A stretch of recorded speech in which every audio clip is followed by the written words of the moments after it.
friends, this is another episode of the program Empire of Lies, in which we discuss manipulation and disinformation in the Russian media. The strategy of fear, how Evening with Solovyov sells Europe a mirage of power. Yesterday's episode of Evening with Solovyov, September 16, 2025, is yet another demonstration of how Russian propaganda turns military exercises into a televised spectacle and real threats into a tool for blackmailing Europe. The focus is on Sapped 2025, a gigantic maneuver involving 100,000 soldiers, hundreds of aircraft and ships. But in reality, this isn't about army training, but a psychological attack.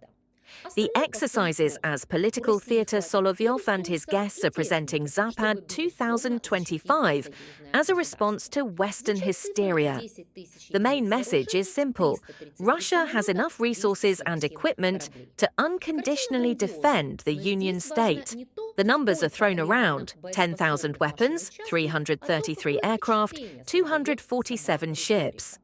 The picture is grandiose, but what's important here isn't the actual number of combat-ready aircraft involved, but the impression created by the rhetoric itself. Russia isn't exhausted, Russia is ready. For the Russian audience, this is an attempt to instill confidence. Sanctions haven't sapped the country's strength. For Europeans, the message is different. Don't count on Moscow's fatigue. Switching the topic, Israel. Instead of Ukraine, Solovyov's signature move is a shift in emphasis. In the midst of a conversation about Ukraine and Russian aggression, he suddenly shifts the topic to Israel's actions in Gaza and Yemen. The logic is simple. If Israel is bombing, why shouldn't Russia? If Europe is embarrassed by anti-Israeli rhetoric, it must be hypocritical. This is a classic whataboutism technique, justifying one's own crimes by citing those of others. But this is precisely where the propaganda reveals its weakness. Instead of explaining the meaning of Russia's war, the presenters are forced to seek comparative justifications. Europe must see this not as strength, but as a desperate attempt to legitimize aggression. Europe, as a separate section of the program, is devoted to accusations against the EU. Hungary and Slovakia are called the main target of pressure, while Britain is accused of colonialist hysteria over India's participation in the exercises. Once again, Europe is portrayed not as a union of democracies, but as a chaotic mass of states supposedly manipulating each other. This is necessary to create the image that the EU is weak, the US is self-serving, and Moscow is the only stable player. In reality, we see the opposite. The louder the Kremlin talks about the division of Europe, the more it fears unity in sanctions and military support for Ukraine. Trump as a convenient hero. A curious twist, the image of Donald Trump. Solovyov broadcast his complaints against journalists, attacks in restaurants, and unmerited accusations. Russian propaganda once again portrays him as a figure close to Moscow. Supposedly, he is the one who can keep America from confrontation. Anything that doesn't fit this narrative is declared a media provocation or the work of Soros. This creates the illusion that Europe's future depends not on Brussels or Warsaw, but on the whim of a single politician in Washington. A dangerous substitution of concepts.